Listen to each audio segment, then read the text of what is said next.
Hello and welcome प्यारे बच्चों, कैसे हो सारे। मैं असीम भारद्वाज स्वागत करता हूं आप सभी का संसारम पे। एस्टेट एग्जाम बच्चे, आज एस्टेट एग्जाम अगर आप देने जा रहे हो, छठी से 8वीं कक्षा के शिक्षक बनने के लिए आप प्रिपरेशन करना चाहते हैं बच्चे। अभी एग्जाम्स फॉर्म्स आपके दोबारा से रीओपन होंगे, तो उसमें अगर आपको मौका मिल रहा है और आपको प्रिपरेशन करना चाह रहे हैं बच्चे, तो आप सभी को इस छठी से 8वीं कक्षा के टीचर बनने के लिए, अध्यापक बनने के लिए बच्चे, आज सारी इन्फॉर्मेशन आपको बताऊंगा।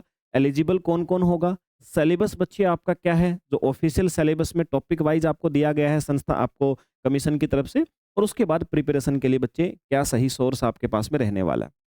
देखिए स्टूडेंट, सबसे पहली बात तो सर, टीजीटी साइंस या छठी से 8वीं कक्षा के टीचर आप लोग जिसको बोलते हो, उसके लिए आपको एलिजिबिलिटी क्राइटेरिया क्या दिया गया है आप सभी के सामने लिखा हुआ है। ये फाइल आपके पास भी होगी, नहीं भी है तो इस क्लास के बाद में टेलीग्राम ग्रुप पे ये फाइल आपको देखने को मिल जाएगी।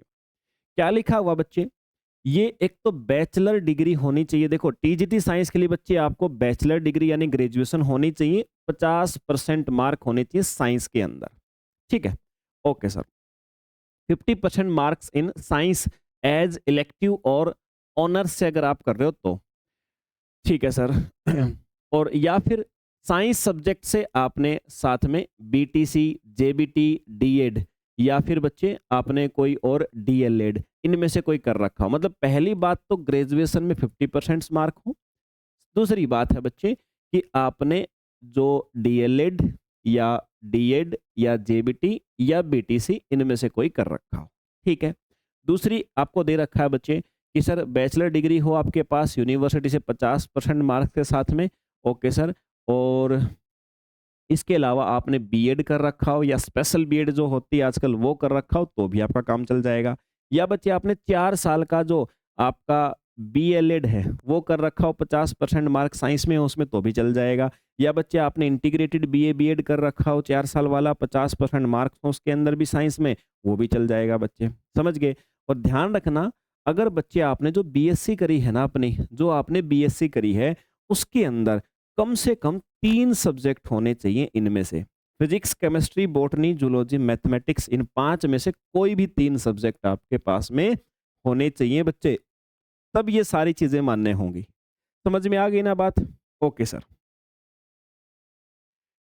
ठीक है। फिर इसने एक ऑनर्स वालों के लिए क्या कहा, देखो कि भाई अगर आपके पास ऑनर्स से कर रखा आपने किसी सब्जेक्ट ऑनर्स डिग्री आपके पास में, तो आपको इन ऊपर जो सब्जेक्ट मेंशन किए गए हैं ना, इनमें से आपने कम से कम 2 सब्जेक्ट जो हैं वो फर्स्ट और सेकंड ईयर में आपने पढ़े होने चाहिए, और उनके पेपर थ्योरी और प्रैक्टिकल पास होने चाहिए। दैट्स इट, ये आपकी बात है बच्चे।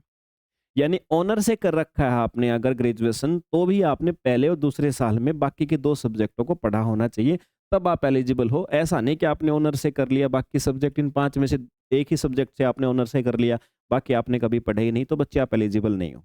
ये तो है sir eligibility criteria.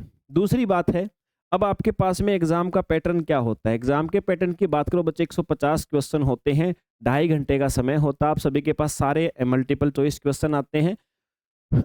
Okay sir, अब क्या आएगा, चाइल्ड डेवलपमेंट एंड पेडागोजी आएगा बच्चे 30 नंबर का, लैंग्वेज 1 हिंदी के 15 क्वेश्चन और इंग्लिश के 15 क्वेश्चन आएंगे, कुल मिला के 30 नंबर बच्चे। जनरल स्टडी जिसके अंदर आपका मैथमेटिक्स आएगा 10 नंबर का, रीजनिंग एबिलिटी आएगी 10 नंबर की, और हरियाणा जीके और अवेयरनेस आएगी बच्चे 10 नंबर की, कुल मिला के तीनों चीजें 30 नंबर। सब्जेक्ट, अगर आप जिस सब्जेक्ट यानी साइंस के टीचर बनना चाह रहे हैं बच्चे, तो आपको साइंस के क्वेश्चन मिलेंगे 60, कुल मिला के 150 नंबर का क्वेश्चन होगा। ओके सर, क्वालिफाइंग मार्क्स बच्चे जैसा हमेशा होता है, आप सभी जानते हैं सर कि आपकी जो सारी कैटेगरी शेड्यूल कास्ट और जो फिजिकली चैलेंज हैं उनको छोड़ के बाकी के लिए 90 नंबर होते हैं, और जो शेड्यूल कास्ट या फिर जो फिजिकली चैलेंज पर्सन उनके लिए 55% ने 82 नंबर लेने हैं उनको, और जो शेड्यूल कास्ट या डिफरेंटली एबल्ड या फिजिकल चैलेंज हैं अदर स्टेट के बच्चे, उनको 60% लेने हैं। मतलब आपके हरियाणा राज्य के अगर कोई फिजिकली चैलेंज या एसटी कैटेगरी है तो 55, बाकी राज्यों को 60 ही लेने पड़ेंगे। ओके सर, और नेगेटिव मार्किंग नहीं होगी, साफ साफ लिखा हुआ है।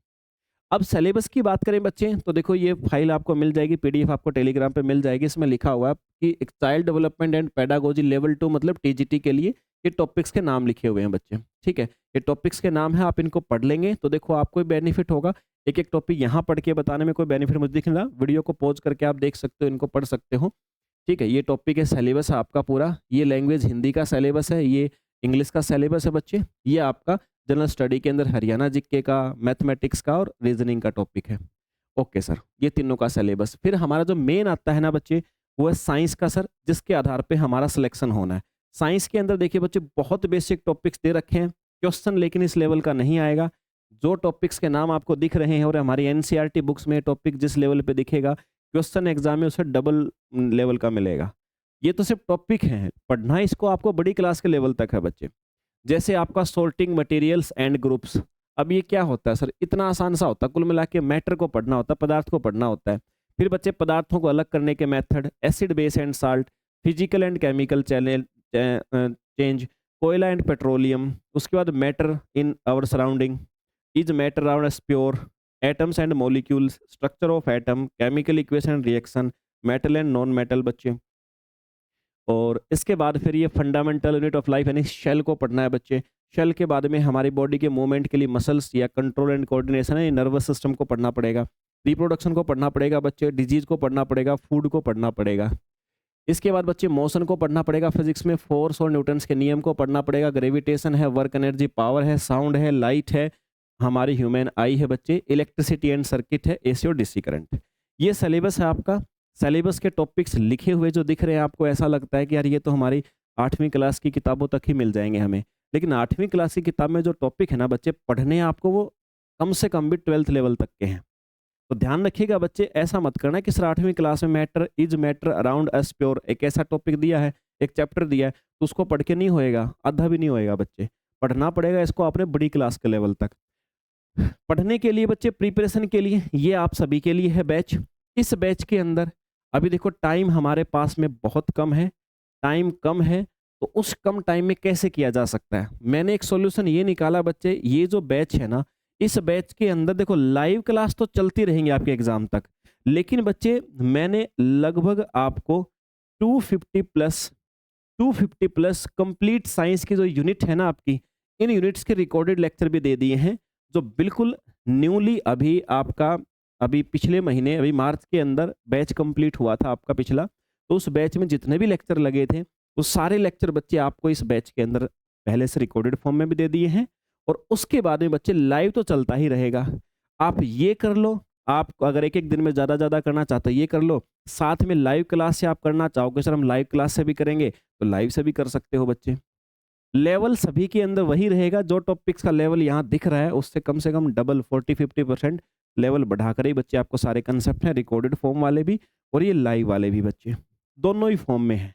लाइव चलती रहेंगी क्लासेस हमारे पास, अभी लगभग 2 से 3 महीने जो भी टाइम बचा हुआ है, 2 महीने आप मान के चल सकते हैं। तो 2 महीने में लाइव लेक्चर हम उन टॉपिक्स पे कर लेंगे जो टॉपिक्स सबसे ज़्यादा इंपॉर्टेंट है, जिन टॉपिक से डेफिनेटली क्वेश्चन बनता है, वो लाइव चलते रहेंगे।